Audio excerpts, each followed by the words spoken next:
Venez vite dans la lumière, avant qu'ils arrivent.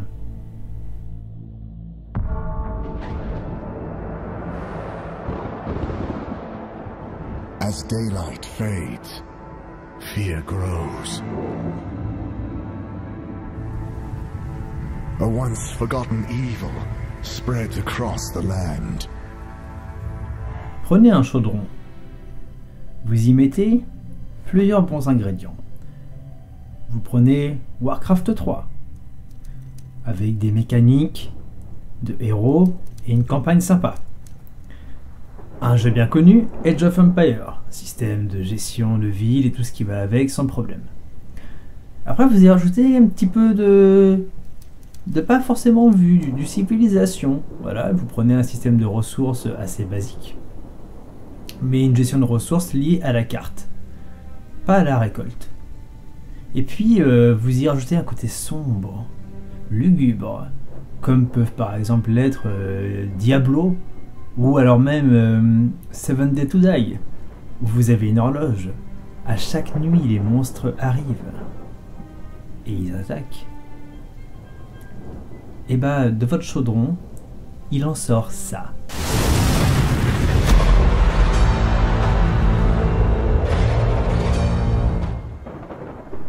Et là, vous me direz, qu'est-ce à dire que ça, messire? Qu'est-ce à dire que ceci? Eh bien, je vais vous expliquer. Age of Darkness Final Stand. Nous sommes à une époque médiévale où le monde est tourmenté par une énergie très sympa qui s'appelle le voile. Une race qui ressemblait à des elfes décide d'aider les hommes en leur enseignant comment enfermer le mal dans des cristaux. Grâce à ça, les hommes évoluent et peuvent fonder des civilisations, vivre sereinement et en paix. Mais c'est des hommes. Et un bon vieux roi fout la merde et décide d'attaquer les elfes. Ah oui, évidemment. Sauf que c'est un échec critique et les elfes enferment le roi dans la dimension du voile et le bannissent ainsi du plan physique. La paix perdure jusqu'à un assaut envers une ville ravagée par une énergie sombre. Les chevaliers de l'ordre vont donc enquêter et découvrir que le cauchemar refait surface et menace de détruire le monde. Vous êtes chargé de protéger l'humanité et de survivre. C'est grosso merdo le début de la campagne.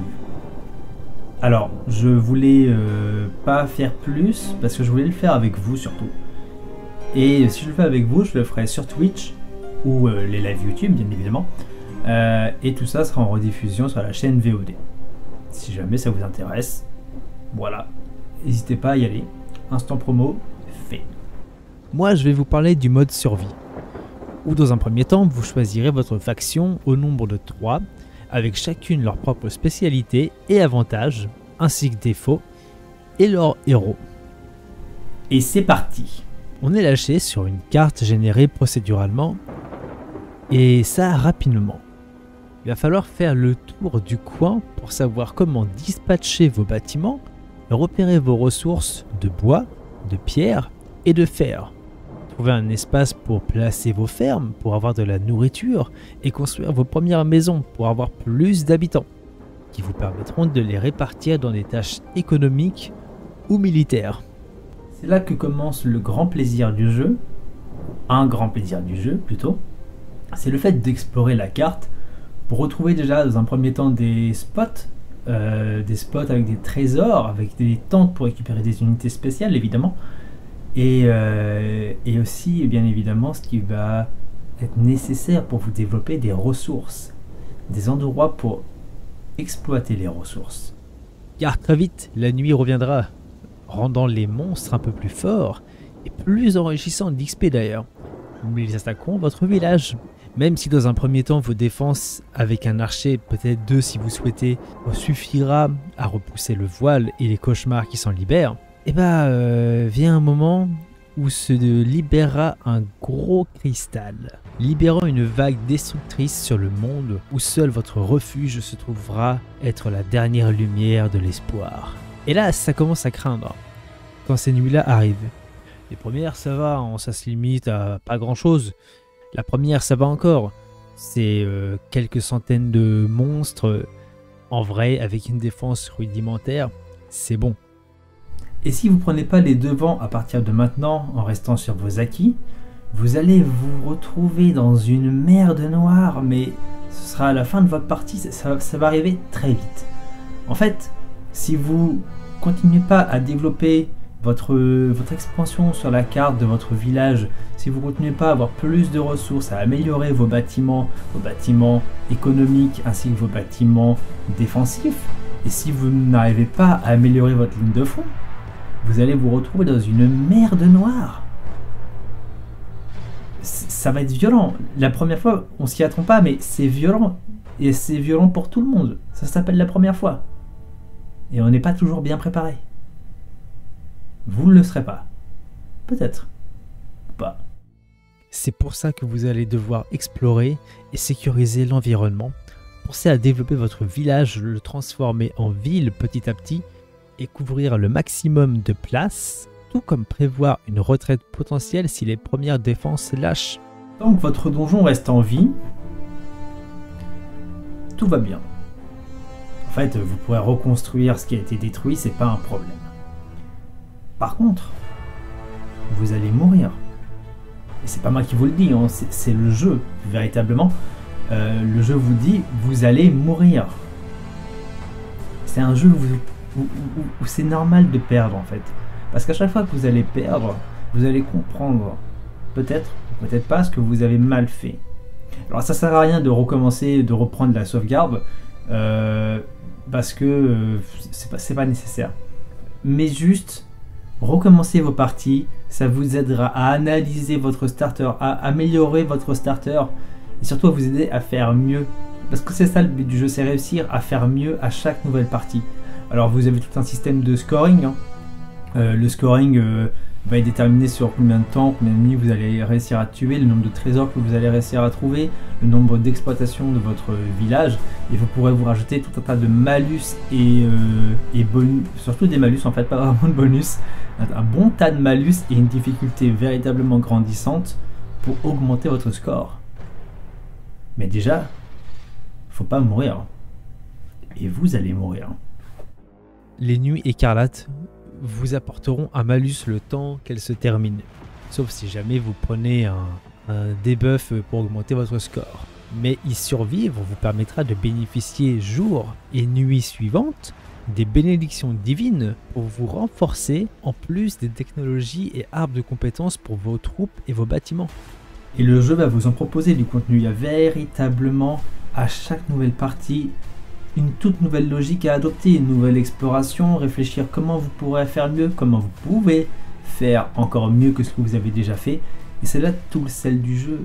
À chaque nouvelle partie, vous recommencez. Je me répète un peu, mais c'est pas vous recommencez et vous refaites la même chose. Non, vous recommencez et avec ce que vous avez appris à faire, vous essayez de faire mieux sur quelque chose de différent. Et bah ça c'est cool.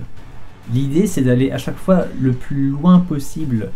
Petit spoiler alerte, entre le moment où j'ai réussi à finir une partie et le moment où j'ai écrit cette vidéo, il y a une énorme différence.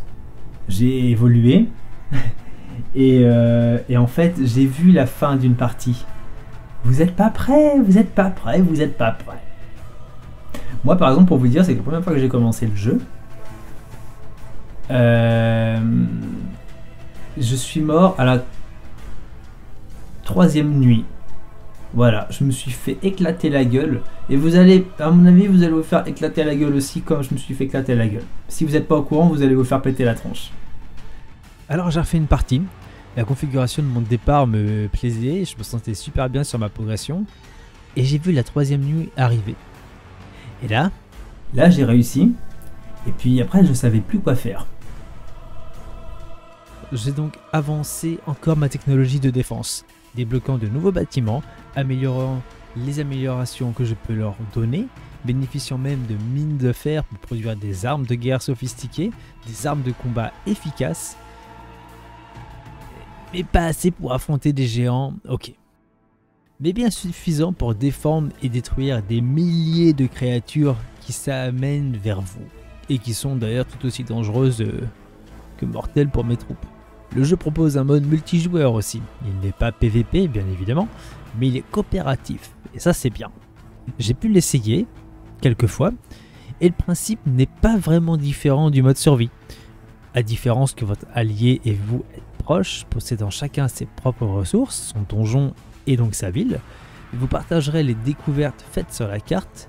Vous pourrez aussi envoyer des ressources ou donner des bâtiments à votre allié, et évidemment les vagues d'ennemis sont plus dures, car ils sont plus nombreux, et surtout il y a plusieurs vagues, dans un premier temps en tout cas. Si vous ne voulez pas sombrer et mourir par les cauchemars du voile, vous devriez remplir votre part de la sécurité commune, pour tenir jusqu'à la prochaine nuit. Ou en tout cas,